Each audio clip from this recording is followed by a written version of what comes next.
El silencio en la mansión era tan perfecto que dolía. En el centro de la biblioteca, el cuerpo de un filántropo, colocado como una estatua. La policía lo llama un robo que salió mal, pero un inspector humillado ve la verdad.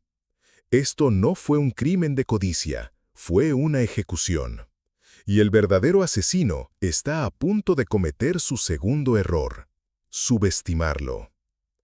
El amanecer se arrastraba sobre los tejados de Madrid, tiñendo de un gris melancólico las fachadas señoriales del barrio de Salamanca. Dentro de la mansión de Ricardo Montero, el silencio era denso, antinatural, un velo pesado que ni el primer sol de la mañana podía perforar. Montero, un filántropo cuya generosidad era tan legendaria como su fortuna, yacía en el centro de su biblioteca, rodeado de libros que ya no podría leer. Su cuerpo, dispuesto con una extraña simetría sobre una alfombra persa, no era una escena de caos, sino una obra de arte macabra. No había señales de lucha, solo una pequeña y pulcra herida en el pecho, y en su rostro una expresión serena, casi plácida, como si la muerte fuera una vieja amiga a la que esperaba. Esta calma era la primera mentira. No olvides comentar desde qué país nos estás viendo, porque esta historia sobre justicia y arrogancia es más universal de lo que parece. El inspector Mateo Ríos fue uno de los primeros en llegar.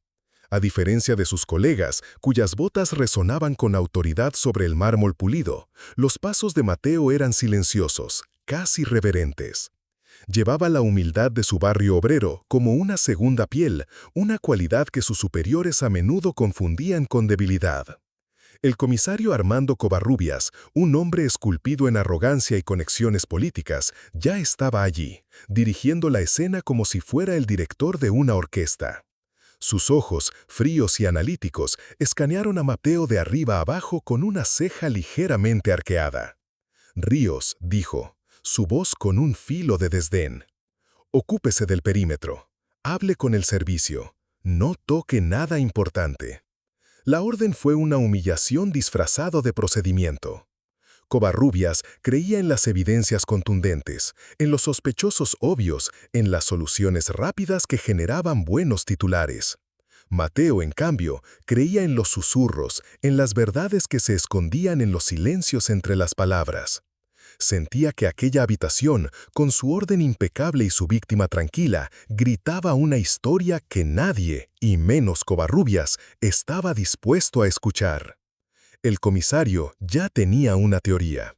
Un robo que salió mal. Simple, limpio, fácil de vender a la prensa.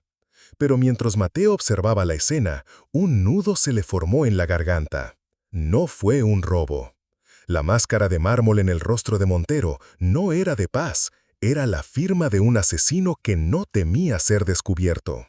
Un asesino que se sentía con derecho a matar. Sintió que el suelo se le abría bajo los pies, no por la visión del cuerpo, sino por la certeza de que la verdadera batalla no sería contra un criminal, sino contra el sistema que su propio jefe representaba. La maquinaria de la investigación oficial se puso en marcha con la precisión de un reloj suizo, bajo la férrea dirección del comisario Covarrubias. Las primeras 24 horas se centraron en lo evidente, en lo superficial. Se interrogó al servicio doméstico, cuyas respuestas temblorosas y contradictorias solo reforzaban la teoría del comisario de la implicación de alguien interno. Se revisaron las cuentas bancarias de Montero, buscando transacciones sospechosas que apuntaran a un chantaje o una disputa financiera. Covarrubias, con su aire de superioridad, orquestaba cada movimiento desde el centro de la sala de crisis, descartando cualquier pista que no encajara en su narrativa preconcebida. Para él, el caso ya estaba casi resuelto. Solo faltaba encontrar al culpable de bajo nivel que cargaría con el peso del crimen.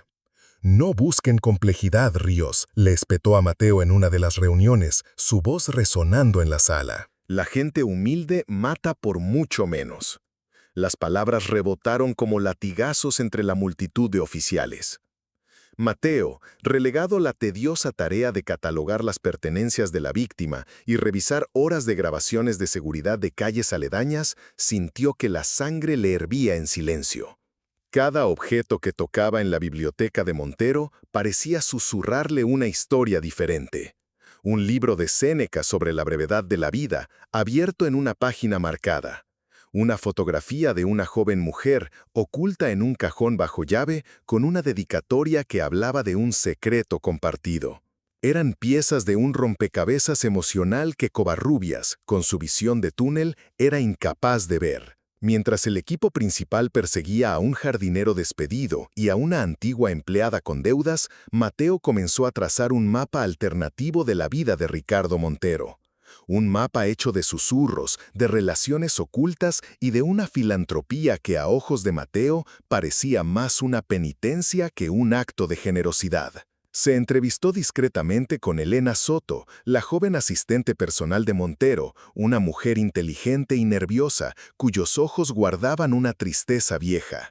Ella le habló de un proyecto secreto en el que Montero estaba trabajando, algo relacionado con la recuperación de obras de arte expoliadas décadas atrás. Cuando Mateo presentó este hallazgo a Covarrubias, el comisario lo desestimó con un gesto de la mano. Fantasías, Ríos. Concéntrese en los hechos, no en las novelas que se monta en su cabeza. El asesino está entre la gente que limpiaba sus zapatos, no entre los que colgaban sus cuadros. La condescendencia del comisario fue como una bofetada, pero en el interior de Mateo la duda no hizo más que crecer, envenenando el alma con la certeza de que estaban siguiendo el camino equivocado. Sin saberlo, Covarrubias acababa de cometer un error fatal. Le había dado a Mateo la única arma que necesitaba, la convicción de que estaba solo y, por tanto, era libre. A los 3 días del asesinato, el comisario Covarrubias encontró a su chivo expiatorio perfecto. Se llamaba Javier, un ex empleado de seguridad de la mansión Montero, despedido 6 meses atrás por un altercado menor. Javier tenía antecedentes por pequeños hurtos en su juventud, deudas de juego y, lo más importante para Covarrubias, carecía de una coartada sólida para la noche del crimen. La evidencia circunstancial comenzó a acumularse con una conveniencia alarmante. Una huella parcial encontrada en el marco de una ventana trasera coincidía vagamente con la suya. Un vecino afirmó haber visto a alguien de su complexión merodeando por la zona. Para Covarrubias, el caso estaba cerrado. Era la historia perfecta para los medios. El ex empleado resentido que vuelve a robar a su antiguo jefe y en un ataque de pánico lo asesina. Una tragedia simple, comprensible, que no salpica a las altas esferas con las que Ricardo Montero se codeaba. Si la historia te está gustando, no olvides darle like y comentar qué te está pareciendo, porque la injusticia que estás a punto de ver te helará el cuerpo. Mateo Ríos observaba el desarrollo de los acontecimientos con una sensación de impotencia que le oprimía el pecho. Había investigado a Javier por su cuenta, y aunque el hombre no era un santo, algo en su historia no encajaba. La desesperación en sus ojos durante el interrogatorio, la forma en que su cuerpo se encogía bajo la acusación, no le parecía la de un asesino a sangre fría, sino a la de un hombre atrapado en una red que no comprendía. Mateo sentía que el suelo se le abría bajo los pies al ver cómo la maquinaria de la justicia, impulsada por la arrogancia de Covarrubias, se dirigía inexorablemente a aplastar a un hombre posiblemente inocente. Intentó, una vez más, presentar sus dudas y sus propias líneas de investigación. Habló al comisario de la llamada que Montero había hecho la tarde de su muerte a un tal Sebastián Villalobos, un influyente marchante de arte conocido por sus métodos turbios y su círculo de amistades poderosas. Covarrubias lo silenció de inmediato, su rostro transformándose en una máscara de furia. ¿Villalobos? Es un pilar de la sociedad, Ríos. Amigo personal del ministro. ¿De verdad cree que voy a manchar su nombre por una de sus corazonadas de barrio? Ocúpese de terminar el informe sobre Javier. Quiero su confesión firmada para el final de la semana. La amenaza era velada, pero clara. Seguir esa línea de investigación no solo era inútil, sino peligroso para su carrera. Mateo se encontró en una encrucijada. Podía obedecer, cerrar los ojos y permitir que una mentira conveniente se convirtiera en la verdad oficial, o podía desafiar a la sombra del poder, sabiendo que se arriesgaba a perderlo todo. En ese momento, en el silencio de su conciencia, tomó una decisión que cambiaría su vida para siempre. El comisario Covarrubias, saboreando las mieles de una victoria que consideraba inminente, convocó una rueda de prensa. La sala estaba abarrotada de periodistas, las cámaras zumbando como un enjambre de insectos hambrientos. Covarrubias se plantó ante el atril, su rostro una máscara de grave autoridad, y anunció con solemnidad la detención de Javier como principal y único sospechoso del asesinato de Ricardo Montero. Describió la evidencia con una confianza aplastante, pintando un retrato de Javier como un criminal resentido y calculador. Fue una actuación magistral, diseñada para calmar a la opinión pública y consolidar su propia reputación como un hombre que resolvía casos imposibles. Y entonces cometió un acto de crueldad calculado. Un periodista, conociendo los rumores de disensión interna, le preguntó sobre otras posibles líneas de investigación. Covarrubias sonrió, una sonrisa fría y afilada. «Hemos explorado todas las vías», dijo, y luego sus ojos buscaron a Mateo, que estaba de pie en la parte trasera de la sala. Incluso las más imaginativas. El inspector Ríos, por ejemplo, nos sugirió una teoría fascinante que involucra conspiraciones de arte y a algunas de las figuras más respetadas de nuestra ciudad. Hizo una pausa, dejando que el veneno surtiera efecto. Afortunadamente, en esta comisaría nos guiamos por las pruebas, no por novelas de misterio. Agradezco el entusiasmo del inspector, pero este caso requería experiencia, no ficción. El escarnio fue público y devastador. Las palabras rebotaron como latigazos entre la multitud. Las risas ahogadas de algunos periodistas, las miradas de lástima de sus propios colegas. Mateo sintió como si le hubieran arrojado agua helada. Se quedó inmóvil, su rostro una máscara impasible, pero por dentro la humillación le quemaba las entrañas. Sintió que se le rompía el corazón en 1000 pedazos, no por el ataque personal, sino por la injusticia que se estaba perpetrando en nombre de la eficiencia. Covarrubias no solo había arrestado a un hombre, había asesinado a la verdad y la había enterrado bajo una montaña de arrogancia. Aquella noche, Mateo fue oficialmente apartado del caso. Le asignaron una pila de casos fríos, un destierro administrativo para que su imaginación no volviera a interferir. Mientras recogía sus cosas de la sala de crisis del caso Montero, bajo la mirada triunfante de Covarrubias, Mateo tomó una decisión. Ya no era un policía investigando un crimen, era un hombre solitario en busca de justicia. Y lo haría por su cuenta, sin placa y sin apoyo, porque su conciencia valía más que toda la reputación que Covarrubias intentaba proteger. La vida no siempre es justa, pero uno siempre puede elegir no parecerse a lo injusto. Apartado del foco, relegado a un escritorio polvoriento en el archivo, Mateo Ríos comenzó su verdadera investigación. Las noches se convirtieron en su dominio, la ciudad dormida en su tablero de juego. Mientras la maquinaria oficial se dedicaba a construir un caso hermético contra Javier, Mateo se sumergía en las profundidades de la vida que Ricardo Montero había mantenido oculta. Su pequeño apartamento en Carabanchel se transformó en un santuario de obsesión, las paredes cubiertas de fotografías, mapas de relaciones y notas crípticas. Dormía poco, alimentándose de café y de una furia fría que se había instalado en su interior. La humillación pública a manos de Covarrubias no lo había roto, lo había forjado en acero. Cada desprecio del comisario era ahora combustible para su determinación. Empezó por donde Covarrubias le había prohibido ir, Sebastián Villalobos. Mateo sabía que acercarse directamente al poderoso marchante de arte sería un suicidio profesional, así que lo estudió desde las sombras, como un depredador acechando a su presa. Rastreó sus movimientos, sus negocios, sus conexiones.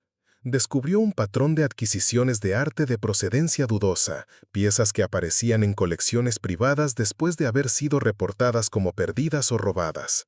El nombre de Montero aparecía varias veces, no como comprador, sino como alguien que había financiado expediciones de recuperación. ¿Qué significaba eso? ¿Era Montero un socio de Villalobos o su enemigo? La respuesta, sentía Mateo, estaba en el proyecto secreto del que le había hablado Elena Soto. La buscó de nuevo, esta vez lejos de oídos indiscretos, en un pequeño café del centro. Al principio ella dudó, el miedo visible en sus ojos, pero la calma y la intensidad de Mateo la convencieron. Don Ricardo estaba asustado, confesó en un susurro. Había descubierto algo terrible sobre una de las piezas que ayudó a recuperar, una pintura. La llamaba la confesión silenciosa. Dijo que no era solo un cuadro, sino un testamento, la prueba de un crimen muy antiguo que alguien poderoso quería mantener enterrado. Elena le entregó una pequeña llave que Montero le había confiado, la llave de un guardamuebles a las afueras de la ciudad, en un polígono industrial de Getafe. Dijo que si algo le pasaba, se la diera a alguien que supiera escuchar el silencio. En ese momento, Mateo sintió un escalofrío. El corazón de Mateo dio un brinco. No era solo la llave de un almacén, era la llave que podía reabrir la historia. El guardamuebles era un lugar anónimo, un laberinto de pasillos metálicos y puertas idénticas. El aire olía a polvo, a humedad vieja, a secretos guardados. Con el corazón latiéndole en el pecho, Mateo abrió el trastero que Elena le había indicado.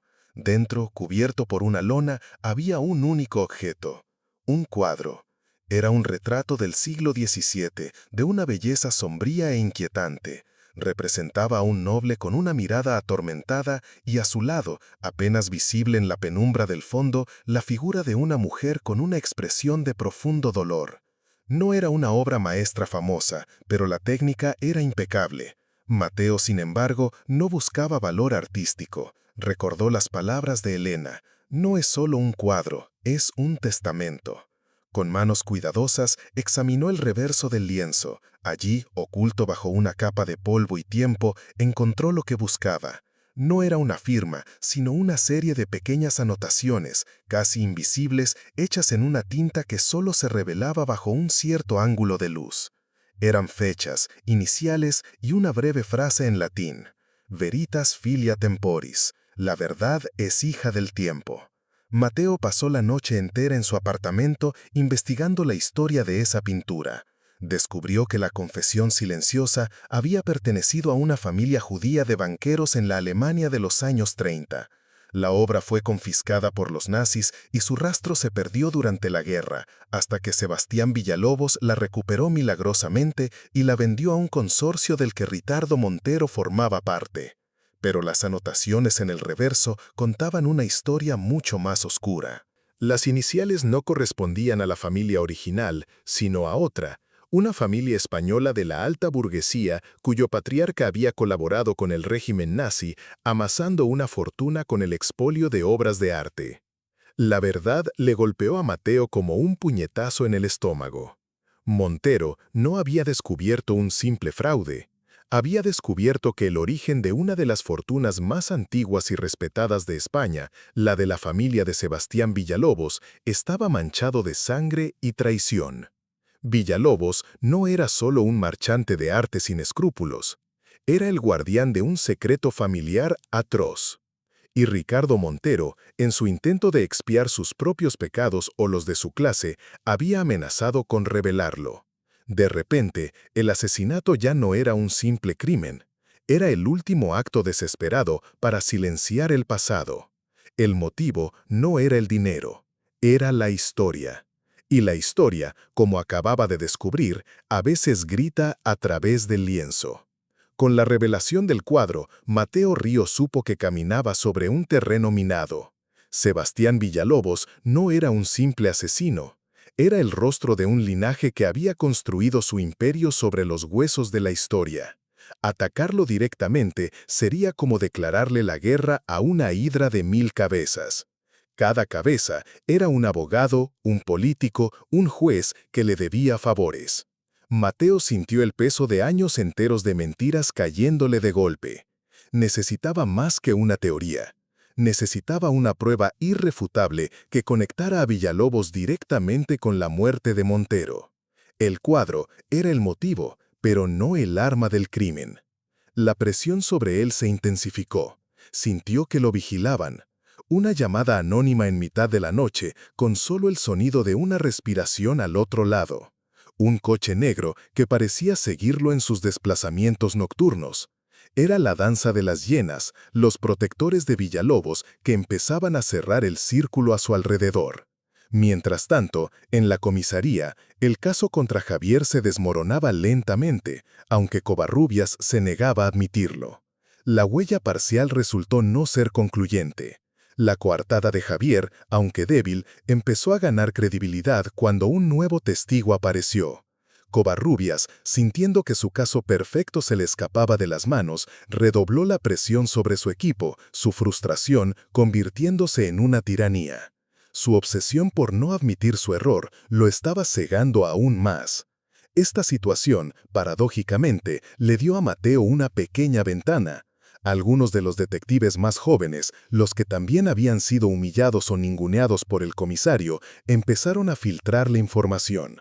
Una de ellas, una joven forense llamada Lucía, le confió un detalle que Covarrubias había ordenado ignorar. En la herida de Montero se había encontrado una minúscula fibra textil de un material sintético muy raro, usado casi exclusivamente en la confección de guantes de restauración de arte de alta gama. Era una fibra que no coincidía con nada encontrado en la mansión ni en las pertenencias de Javier. Era la pieza que Mateo necesitaba. No era el arma, pero era la mano que la empuñó. La mano de un hombre que se movía entre obras de arte valiosas. La mano de Sebastián Villalobos. Ahora solo tenía que demostrar que Villalobos estuvo en esa casa la noche del crimen. ¿Y ustedes qué opinan? ¿Creen que un pequeño detalle como una fibra puede derribar a un imperio? Déjenmelo en los comentarios. Sebastián Villalobos tenía una coartada tan impecable como sus trajes a medida. La noche del asesinato había asistido a una gala benéfica en el Museo del Prado, rodeado de docenas de testigos influyentes. Salió del evento pasada la medianoche y su chofer juró haberlo llevado directamente a su residencia, una fortaleza de testimonios y prestigio que parecía inexpugnable. Mateo sabía que atacar esa coartada de frente era inútil. Nadie se atrevería a contradecir a los poderosos invitados de esa gala. Tenía que encontrar una grieta, una inconsistencia, por pequeña que fuera. Caminaba por la sala como león enjaulado, revisando una y otra vez la cronología de esa noche. La gala, el trayecto a casa. ¿Dónde estaba la brecha? La respuesta, como siempre, estaba en los detalles que todos los demás habían pasado por alto. Mateo se centró en el chofer de Villalobos, un hombre llamado Ismael, que había trabajado para la familia durante más de 30 años. En su declaración oficial, Ismael había descrito el trayecto desde el museo hasta la mansión de Villalobos con una precisión casi robótica. Demasiado perfecta. Mateo investigó la vida de Ismael. Descubrió que su hija padecía una enfermedad rara y costosa y que su tratamiento en una clínica privada en Suiza estaba siendo financiado íntegramente por una fundación anónima. Una fundación que, tras tirar de algunos hilos, Mateo descubrió que estaba controlada por una empresa pantalla de Sebastián Villalobos. Ismael no era un testigo, era un prisionero de la lealtad y la gratitud. Mateo lo abordó una tarde, cuando salía del hospital después de visitar a su hija. No lo amenazó ni lo interrogó como un policía. Le habló como un hombre que entendía el peso de las deudas imposibles. «Sé lo que Villalobos está haciendo por su hija Ismael», le dijo con voz suave. «Pero la justicia no es solo devolver lo que se recibió. Justicia es reconocer el daño que nunca debió hacerse. El hombre al que protege silenció a Montero. ¿Va a dejar que silencie a un inocente como Javier también?» El silencio que siguió fue devastador. Los ojos de Ismael se llenaron de lágrimas. Con la voz rota, confesó. Aquella noche, Villalobos no fue directamente a casa. Le ordenó desviarse. Una parada de 20 minutos. Una parada en la calle donde vivía Ricardo Montero. Era la grieta. Y Mateo estaba a punto de convertirla en un abismo. Mateo Ríos sabía que la confesión del chofer, obtenida de manera extraoficial, no sería suficiente para derribar a un hombre como Villalobos. La usarían para destruir a Ismael y a él mismo. Necesitaba que Villalobos cometiera un error, que saliera de su fortaleza y se expusiera. Tenía que tenderle una trampa usando el único cebo que le importaba, el secreto que la confesión silenciosa protegía. Con la ayuda de Elena Soto, filtró un rumor en el exclusivo y hermético mundo de las subastas de arte. El rumor decía que un coleccionista anónimo que había heredado recientemente una parte de la colección privada de Ricardo Montero estaba planeando sacar a la luz un cuadro del siglo XVII de origen dudoso, junto con documentación que probaba su turbulenta historia durante la Segunda Guerra Mundial. No mencionó el nombre del cuadro, ni a Villalobos, no era necesario. El mensaje era una bala con un único destinatario. La reacción fue inmediata y violenta. La danza de las hienas se convirtió en un ataque directo. Mateo fue suspendido de empleo y sueldo, acusado formalmente de insubordinación y obstrucción a la justicia por su investigación no autorizada. Covarrubias lideró la carga, su rostro una máscara de furia justiciera, declarando que el inspector Ríos se había convertido en un peligroso conspiranoico. Lo despojaron de su placa y su arma. Estaba solo, desacreditado y expuesto. Pero eso era exactamente lo que quería. Al despojarlo de su estatus de policía, lo habían convertido en un ciudadano privado, alguien a quien Villalobos podría considerar más fácil de silenciar de forma permanente. El cebo estaba puesto. Ahora, Mateo solo tenía que esperar a que el pez mordiera el anzuelo. Se refugió en un pequeño apartamento que le prestó un viejo amigo, sintiendo la red cerrándose alrededor. No tenía miedo de descubrir que su vida corría peligro, tenía miedo de descubrir que su vida no estaba basada en verdades, sino en mentiras muy viejas que otros habían contado por él. La mentira de que el poder siempre gana. Y estaba dispuesto a morir para demostrar que esa era la mentira más grande de todas. Porque nunca subestimes a quien llega en silencio, porque tal vez es quien vino a poner orden. La llamada llegó una noche lluviosa. Una voz distorsionada le ordenó ir a la Galería de Arte de Villalobos si quería entender toda la verdad. Era una trampa obvia, pero era la trampa que Mateo había estado esperando.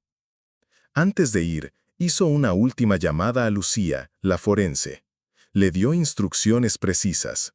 Una última jugada en un tablero donde él era el peón sacrificable. «Si no sabes de mí en una hora, actúa», le dijo. Al llegar a la galería, la puerta estaba abierta. Dentro, las sombras se alargaban entre esculturas y lienzos que valían fortunas. Sebastián Villalobos lo esperaba en el centro de la sala, de pie frente a la confesión silenciosa, que ahora colgaba de la pared como un trofeo macabro. A su lado, dos hombres de aspecto amenazante. Villalobos aplaudió lentamente.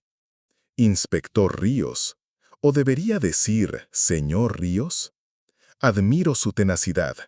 Es una lástima que la haya malgastado en una causa perdida». Su voz era seda y veneno. «La única causa perdida es la que se basa en una mentira», replicó Mateo, su voz firme a pesar del nudo en su garganta. «Usted mató a Montero porque iba a revelar la verdad sobre su familia, sobre cómo su abuelo construyó este imperio con el sufrimiento de otros». Villalobos sonrió. «La historia la escriben los vencedores, Ríos. Mi abuelo fue un vencedor. Montero era un tonto sentimental que quería reescribir el pasado. Un pasado que le dio la riqueza que tanto disfrutaba. ¡Qué hipócrita!». Y entonces confesó, con la arrogancia de un hombre que se sabe intocable. Describió cómo fue a ver a Montero esa noche, cómo intentó razonar con él, y cuando Montero se negó a guardar silencio, cómo lo apuñaló con un estilete antiguo que llevaba oculto en su bastón. Fue rápido, casi poético. Murió rodeado de la belleza que tanto amaba. Un final mucho mejor del que usted tendrá. Justo cuando los matones avanzaban hacia Mateo, las luces de la galería se encendieron de golpe. Las puertas se abrieron y la sala se llenó de policías uniformados. Pero no estaban liderados por Covarrubias. Al frente, con una expresión de determinación gélida, estaba la jueza de instrucción del caso, acompañada por un equipo de la Guardia Civil. El comisario Covarrubias entró detrás de ellos, su rostro una máscara de incredulidad y pánico. El salón se quedó en silencio. Villalobos abrió la boca, pero no emitió sonido alguno. Su cara se transformó. Ya no había arrogancia, solo la cruda comprensión de su error fatal. El silencio en la galería era espeso, roto solo por el sonido de las esposas cerrándose en las muñecas de Sebastián Villalobos. El titán, el hombre que se creía por encima de la ley, se había derrumbado. La trampa de Mateo no era solo para él. La llamada a Lucía había puesto en marcha el verdadero plan. Ella había llevado directamente a la jueza la prueba de la fibra encontrada en el cuerpo de Montero, junto con una muestra idéntica que Mateo había logrado obtener de los guantes de Villalobos y la declaración jurada de Ismael el chofer. Todo estaba conectado. La jueza, una mujer íntegra y harta de las injerencias políticas, había decidido actuar al margen del comisario Covarrubias. La presencia de Mateo en la galería y la confesión grabada por los micrófonos que la Guardia Civil había colocado fue el golpe de gracia. La mirada de Covarrubias se cruzó con la de Mateo. En sus ojos ya no había desdén, solo una mezcla de odio y miedo. Usted no tenía derecho, balbuceó, su autoridad desmoronándose en tiempo real. La jueza se volvió hacia él, su voz cortante como el hielo. Comisario Covarrubias, usted no solo ha permitido que un inocente casi sea condenado, sino que ha ignorado deliberadamente pruebas cruciales y ha intentado desacreditar a un oficial que estaba haciendo su trabajo. Queda usted relevado del cargo y bajo investigación por obstrucción a la justicia y prevaricación. La sentencia cayó con la fuerza de una guillotina. 2 agentes de la Guardia Civil lo escoltaron hacia la salida, despojándolo de su placa en un gesto cargado de simbolismo. Su imagen, su reputación, todo por lo que había luchado con tanta arrogancia, comenzaba a desmoronarse. Mientras lo sacaban, varios periodistas, alertados por la propia jueza, capturaron el momento. El hombre que había humillado a Mateo frente a las cámaras ahora sufría su propio escarnio público, uno mucho más merecido. Mateo observó la escena, no con triunfo, sino con una profunda y agotada sensación de alivio. La justicia no siempre llega con ruido, pero cuando llega, lo hace con peso. Si te gustó esta historia y crees que la justicia debe prevalecer, no te vayas sin suscribirte al canal. Semanas después, la ciudad parecía haber vuelto a la normalidad, pero para Mateo Ríos nada volvería a ser igual.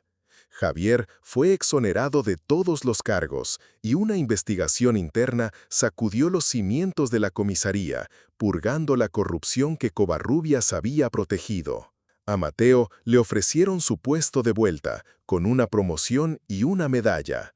Aceptó el puesto, pero rechazó los honores. «Solo hice mi trabajo», dijo. Su victoria no era motivo de celebración, sino un recordatorio del precio de la verdad.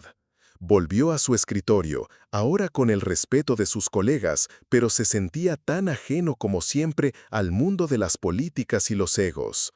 Su lugar estaba en la calle, escuchando los susurros que otros no podían oír. Una tarde, Elena Soto lo visitó en la comisaría.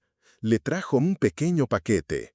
Dentro había un libro, el ejemplar de Séneca de la biblioteca de Ricardo Montero. «Él hubiera querido que lo tuvieras tú», dijo ella. Creía que la verdad, como la virtud, es un camino solitario. Mateo abrió el libro y en su interior encontró una nota escrita por Montero el día de su muerte. Hay fortunas construidas sobre crímenes que pesan más que cualquier cadena. Liberar la verdad es la única forma de liberar el alma. Mateo comprendió entonces la verdadera motivación de Montero. No era solo justicia, era redención. Salió de la comisaría y alzó la vista al cielo gris de Madrid. Era un nuevo comienzo, no solo para él, sino para la idea de que la justicia era posible, incluso cuando se enfrentaba a las sombras más poderosas. Reflexión final. Esta historia nos deja una lección importante. ¿Qué habrías hecho tú en el lugar de Mateo? ¿Crees que Covarrubias realmente aprendió la lección?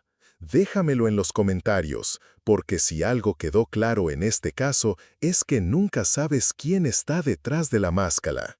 Las apariencias pueden engañar, la arrogancia puede construir imperios, y el poder puede comprar el silencio, pero el respeto por la verdad y la dignidad de los inocentes siempre deben ser innegociables, porque al final la verdad siempre encuentra su camino. Gracias por ver Historias de la Vida. Si esta historia sobre la lucha por la verdad y la dignidad te ha conmovido, te invitamos a ser parte de nuestra comunidad. No olviden suscribirse a Historias de la Vida y activar las notificaciones para que no te pierdas ningún capítulo. Tu like es muy importante para nosotros y al compartir este video nos ayudas a que estos mensajes lleguen cada vez más lejos. Nos vemos en la próxima historia.